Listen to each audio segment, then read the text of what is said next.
Hello dear friends, myself Sangeeta Bhandari wish you a learning and enjoyable session ahead. Today in this session we are going to discuss about message authentication codes. In cryptography we use encryption, but encryption only provides secrecy. In many cases we want authenticity and integrity. Sometimes we may or may not care if some particular messages we send stay private or not, but we certainly want to be sure about the originator of message we received and on which we have to act upon. Maybe these messages are from friends, relatives or banks. Sometimes only authentication is needed. For example, when a person receives an email from the bank to submit some information, the person must be sure that the message indeed has been sent by the bank itself and not by the malicious sender pretending to be the bank. Also, the message is not altered on the way from bank to the person. So, we must be concerned about authenticity and the integrity of the messages. Message authentication is which provides guarantee of that. Message authentication allows one party, the sender, to send a message to another party, the receiver, in such a way that if the message is modified en route, then the receiver will almost certainly detect this. Message authentication is also called data origin authentication. Message authentication is said to protect the integrity of a message, ensuring that each message that it is received and deemed acceptable is arriving in the same condition that it was sent out, with no bits inserted, missing or modified. So, it provides assurance that message is unaltered and comes from legitimate sender. So, we can say message authentication is concerned with two aspects. First is source authentication, which verifies the identity of the source, prevents the acceptance of messages from a fraudulent source. Second is data integrity, which protects the data from modification. Now, what is message authentication code? Essentially, the message authentication code is a small fixed size block of data that is generated based on a message M of variable length using secret key K, that is MAC is a function of C of secret key K and message M. It is also called cryptographic checksum. Suppose if A, the sender, wishes to send B, the receiver, a message M and protects it via a MAC, they first need to share a secret key. Then A calculates code MAC as a function of M and K. Then the message M plus the code MAC are transmitted to B.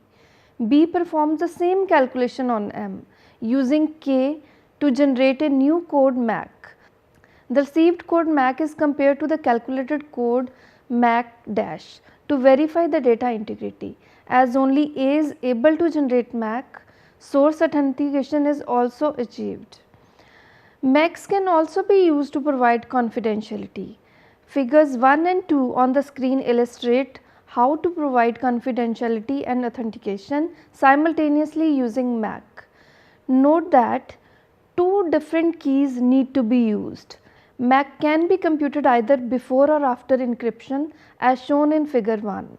MAC is produced by applying key K1 and then encryption is done using key K2 and this message is sent.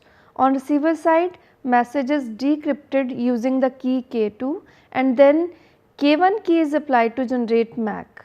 To compare with the received MAC value, figure 2 shows encryption done beforehand computing the MAC. It is generally regarded as better done before.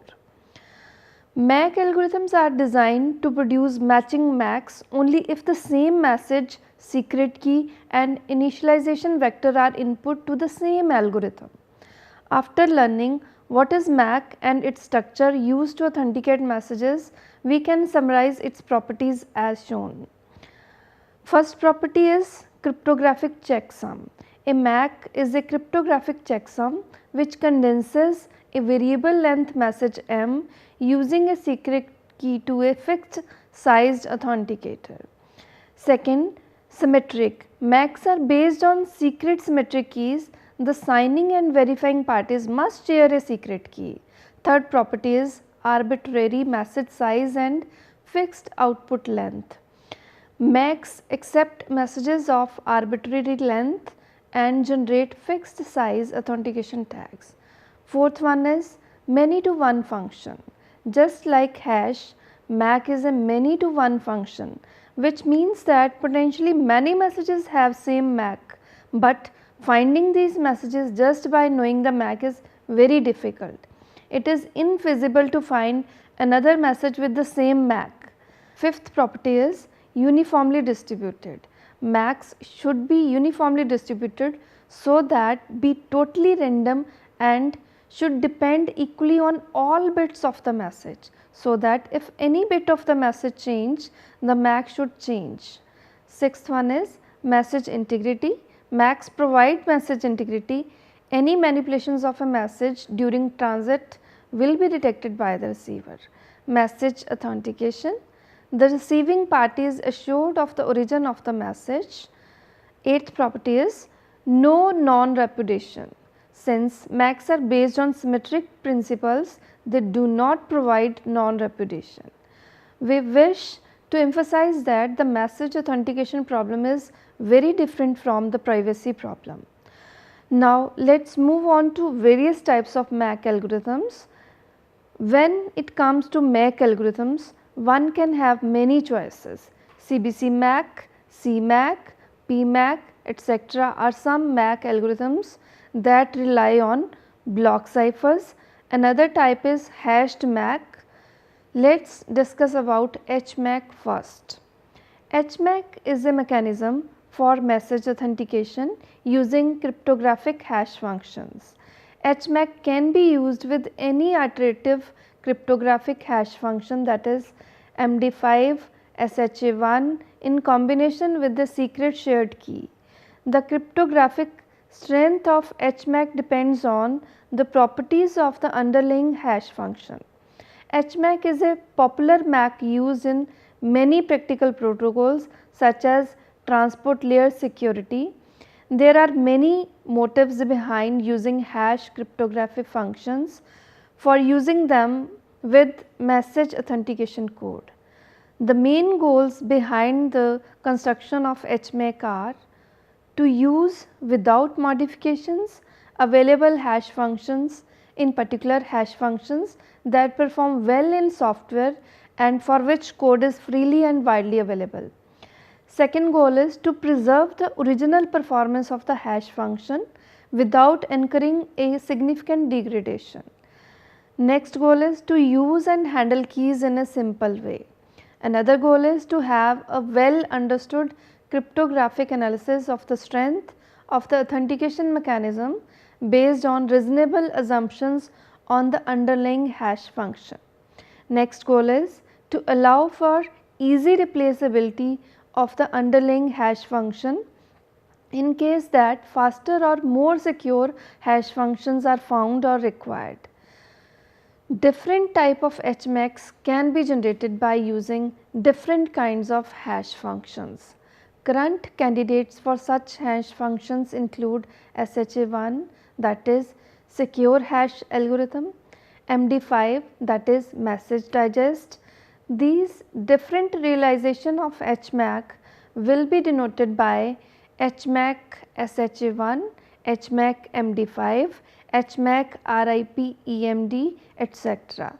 MD5 and SHA1 are the most widely used cryptographic hash functions.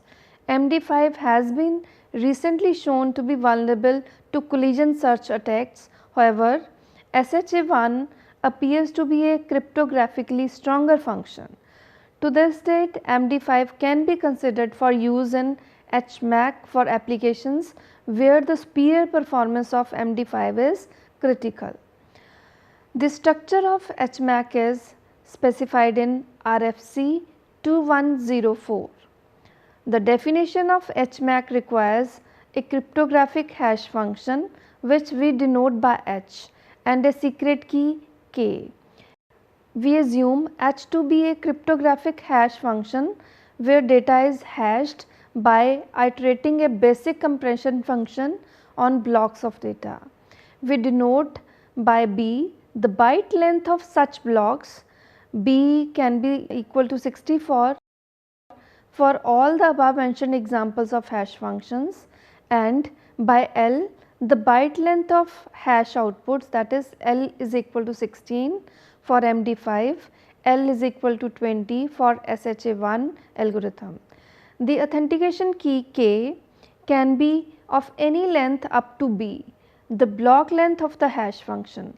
Applications that use keys longer than B bytes will first hash the key using H and then use the resultant L byte string as the actual key to HMAC. In any case, the minimal recommended length for K is L bytes as the hash output length. We define two fixed and different strings IPAD and OPAD as follows. Here the I and O are mnemonics for inner and outer.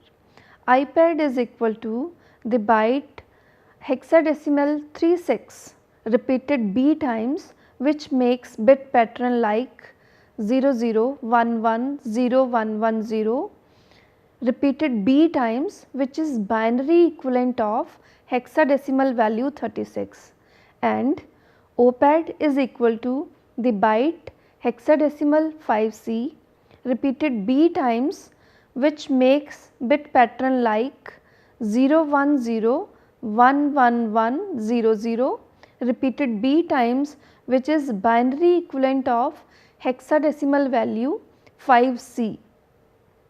To compute HMAC over the data text, we perform according to the given function as shown in the figure.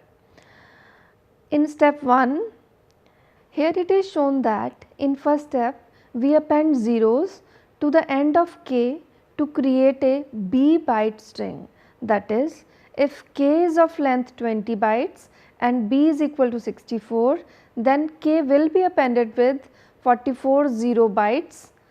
Now this appended K can be termed as K plus.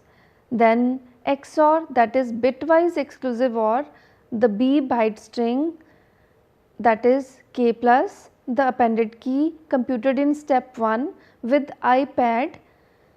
In third step, the resulting B byte string is then appended with the stream of data text divided into B byte length blocks. In step 4, apply H hash function to the stream generated in step 3. In step 5, again XOR the B byte string K plus with OPAD. In step 6, append the H result from step 4 to the B byte string resulting from step 5. At last, apply H to the stream generated in step 6 and output the result. HMAC is defined in such a way that the underlying hash function H can be used with no modification to its code. In particular, it uses the function H with the predefined initial value, that is IV, which is a fixed value specified by each iterative hash function to initialize its compression function. However, if desired, a performance improvement can be achieved at the cost of modifying the code of H to support variable initial values. Now let us see how much secure is HMAC. Proved security of HMAC relates to that of the underlying hash algorithm, which means that our hashed message authentication code will be as secure as the used hash cryptographic function. Secondly, attacking HMAC requires either brute force attack on key used or birthday attack, but since keyed would need to observe a very large number of messages. CBC MAC. Another type of MACs are based upon block ciphers, that is CBC MAC, CMAC, PMAC, etc. are some MAC algorithms that rely on block ciphers to generate a MAC. In cryptography, a cipher block chaining messages authentication code, abbreviated CBC MAC, is a technique for constructing a message authentication code from a block cipher. The message is encrypted with some block cipher algorithm in CBC mode to create a chain of blocks such that each block depends on the proper encryption of the previous block. This interdependence ensures that a change to any of the plaintext bits will cause the final encrypted block to change in a way that cannot be predicted or counter-attacked without knowing the key to the block cipher. To calculate the CBC MAC of message, one encrypts in CBC mode with 0 initialization vector. The following figure sketches the computation of the CBC MAC of a message comprising blocks using a secret key and a block cipher. Data authentication algorithm, that is DAA, is a widely used MAC based on DES CBC using IV is equal to 0 and 0 pad of final block. This method encrypt messages using DES in CBC mode and send just the final block as the MAC or the leftmost M bits of final block. Another type of MAC based upon block cipher is CMAC. This cipher based MAC is abbreviated CMAC, analogous to the abbreviation for the hash function based MAC, HMAC. The basic cipher block chaining MAC algorithm has security deficiencies. CMAC algorithm is a variation of CBC MAC that Black and Rogaway proposed and analyzed under the name XCBC, that is Extended CBC, and submitted to NIST, that is National Institute of Standards and Technology USA. The XCBC algorithm efficiently addresses the security deficiencies of CBC MAC. CMAC with the 128-bit Advanced Encryption Standard AES is new authentication algorithm and is named as AES CMAC. AES CMAC achieves a security goal similar to that of HMAC. Since AES CMAC is based on symmetric key block cipher, AES CMAC uses the Advanced Encryption Standard as a building block. To generate a MAC, AES CMAC takes a secret key, a message of variable length and the length of the message in octets as inputs and returns a fixed bit string called a MAC. The core of AES CMAC is the basic CBC MAC. For a message M to be authenticated, the CBC MAC is applied to M. There are two cases of operation in CMAC. Figure illustrates the operation in both cases. If the size of the input message block is equal to a positive multiple of the block size, namely 128 bits, the last block shall be exclusively odd with K1 before processing. Otherwise, the last block shall be padded with 10 raised to power I exclusive odd with K2. The result of the previous process will be the input of the last encryption. Adding the additional key in the last encryption step protects against appending new blocks of modified messages by a possible intruder. The output of AES CMAC provides data integrity of the whole input message. Then the difference between CMAC and CBC MAC is that CMAC XOR the final block with the secret value.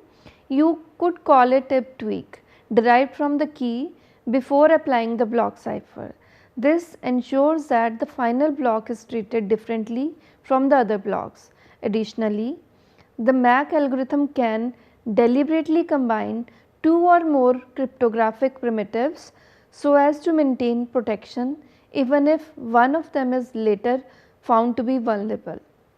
For instance, in transport layer security TLS, the input data is split in halves that are each processed with a different hashing primitive MD5 and SHA1, then XORed together to output the MAC. Standards. Various standards exist that define MAC algorithms. These include FIPS, PUB 113, Computer Data Authentication. This defines an algorithm based on DES. Second standard is FIPS PUB 1981, the Keyed Hash Message Authentication Code, that is HMAC. Third one is ISO IEC 97971, mechanisms using a block cipher. Next one is ISO IEC 97972, mechanisms using a dedicated hash function. At the end, we can sum up by revising what we learned about message authentication codes in this session. We have learned that MACs provide two security services, message integrity and message authentication, using block ciphers and hash cryptographic functions. Both of these services, that is integrity and authentication, are also provided by digital signatures, but MACs are much faster. MACs do not provide non-repudiation. HMAC is a popular MAC used in many practical protocols such as transport layer security. So, that is all for this session. Hope you enjoyed this. Have a nice time.